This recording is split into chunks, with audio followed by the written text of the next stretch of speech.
جناب ابو ذر رضوی جھارکھنڈ سے عرض کرتے ہیں، السلام علیکم ورحمۃ اللہ وبرکاتہ۔ ایک مسئلہ ہے کہ اغلام سے مصاہرت نہیں ثابت ہوتی۔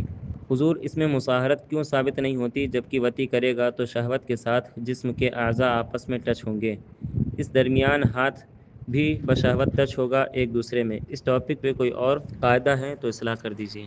وعلیکم السلام ورحمۃ اللہ وبرکاتہ۔ اغلام کا مطلب ہوتا ہے کہ کوئی شخص جو ہے لڑکوں سے بدفعلی کرے، یہ ناجائز و حرام ہے، اور اس سے حرمت مصاہرت ثابت نہیں ہوگی، کیونکہ حرمت جو ہے، حرمت مصاہرت یہ اس عمل سے ثابت ہوتی ہے جس میں جزئیت کا علاقہ بن سکے، یعنی وطی ہو، اور یہ مرد عورت کے ساتھ کرے کہ جس سے جو ہے یا تو اس سے استقرار حمل ہو سکتا ہو، اور یا پھر استقرار حمل کا راستہ تیار ہوتا ہو، یعنی مؤدی الوطی ہو یا وطی ہو۔